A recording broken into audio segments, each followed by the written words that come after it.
بہت سارے جو الطاف حسین کے مخالفین ہیں، ان کے طریقہ کار کے مخالفین ہیں،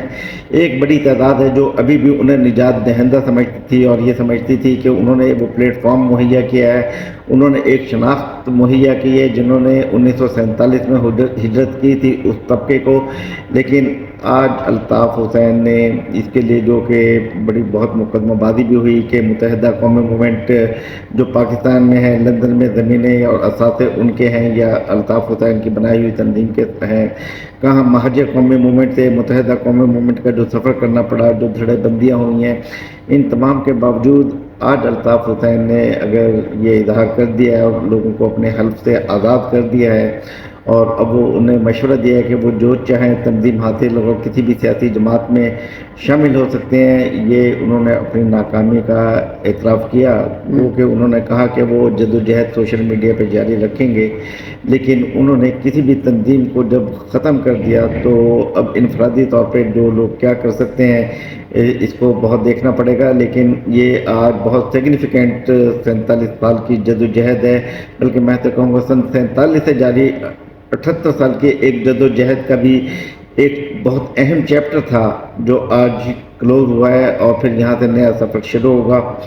تو اس کے بارے میں ہم اظہار خیال بعد میں کریں گے کہ اس کے اثرات کیا ہیں، اس کے وجوہات کیا ہیں، اس کا جائزہ لیں گے. لیکن آج ہم صرف اسے الطاف حسین کے فیصلے تک رکھیں کہ ایک جدوجہد جس میں خونی مراحل بھی آئے، سیاسی مراحل بھی آئے، طاقت، پیسہ، دولت، شہرت، رتبے، مرتبے، یہ تمام چیزیں آئیں، ان سے کس طریقے سے وہ گزرے، کیسے نکلے اور اس وقت کس حال میں ہے، کیا بیماری کی ان کی صورتحال ہے، تو ان تمام کا جائزہ لیا جائے گا. اس میں اثر بھی پہلے بھی آپ دیکھتے تھے جب وہ پارٹی کی قیادت سے دستبردار ہوتے تھے، الگ ہوتے تھے، تو اس وقت لوگ ان کو منا لیتے تھے، ان کو سمجھا لیتے تھے. اب کیا جو پبلک تھی، ان کی جو چاہنے والے سپورٹر، ایک ایم کیو ایم کا حکومت میں، ایم کیو پاکستان کا حکومت میں چیپٹر ہے جن کو انہوں نے بنایا، آج وہ مختلف عہدوں پر ہیں، یہاں کراچی میں بھی، سیاست میں بھی اور حکومتی سطح پر بھی، اپوزیشن میں بھی، سندھ اسمبلی میں بھی. لیکن کیا لوگ اپروچ نہیں کر رہے ہوں گے کہ بھائی کیوں ایسا کر رہے ہیں؟ مطلب جو جدوجہد جاری ہے اس کو اسی طرح جاری ساری رہنے دیں، کیونکہ ایک بہت بڑا حلقہ آج بھی ہے خاموش ہے، لیکن وہ الطاف حسین کو تو ساتھ دے رہا ہے. تو انہوں نے اپروچ نہیں کیا ہوگا کہ جیسے پہلے منا لیا جاتا تھا، ان کو منا لینے کی کوشش کسی نے نہیں کی ہوگی.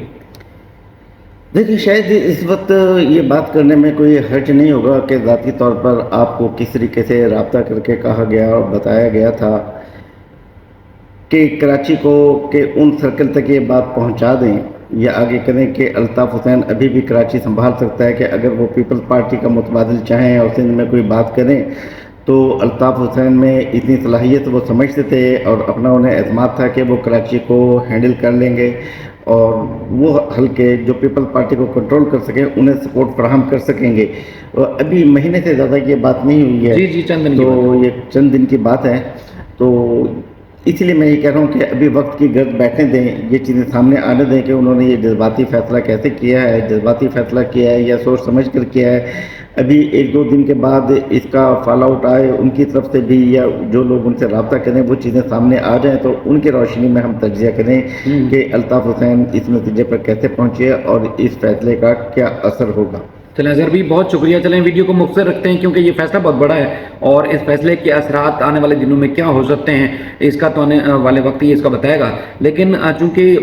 جو وزیر داخلہ اور آرمی چیف فیلڈ مارشل جو ہے وہ امریکہ کے دورے پر تھے، وہاں پر بھی کوئی تصویریں سامنے آئیں جس میں بابر خان فوری جو ہے وہ ملاقات کریں وزیر داخلہ محسن نقوی صاحب سے، تو ان کو کافی اہم قرار دیا جا رہا تھا آنے والے دنوں میں سوشل میڈیا پہ. اور جو حکومتی اداروں میں یا حکومتی حلقوں میں یا مقتدر حلقوں میں قریب ترین سمجھے جانے والے جو صحافی ہیں وہ بھی محسن نقوی اور بابر خوری صاحب کے جو ملاقات تھی اس کو جو ہے کافی جو ہے وہ اہمیت کا حامل قرار دے رہے تھے. کیا اس حکومت کے اور ایم کیو ایم جو باہر ہے، موجود ملک سے باہر قیادت جو ماضی میں بڑی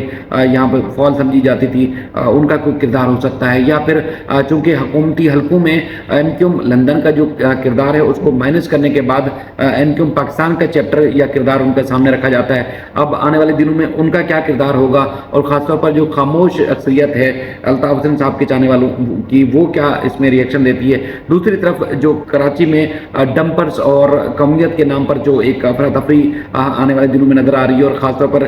حالیہ دنوں میں نظر آ رہی ہے کیونکہ لوگ جو مر رہے ہیں ان کے اوپر جو ریئیکشن آتا ہے, لوگ ڈمپرز کو, ٹرکوں کو, گاڑیوں کو آگ لگا دیتے ہیں, اس پر دہشت گردی کے مقدمات درج کیے جا رہے ہیں, اس پر بھی کافی لوگ جو مشتعل ہیں, ان میں بھی کافی لوگوں میں غم و غصہ پایا جاتا ہے. تو الطاف حسین صاحب کے اس اسٹیٹمنٹ کے بعد اب لوگوں کے تاثرات کیا ہوں گے یہ آنے والا وقت بتائے گا. اظہر بھی آپ کا بہت شکریہ, جن لوگوں نے دیکھا سنا آپ سب کا بھی بہت شکریہ. اپنا فیڈ بیک ضرور دیجیے گا الطاف حسین صاحب کے اس اسٹیٹمنٹ کے اوپر. اپنا بہت خیال رکھیے گا. اللہ حافظ.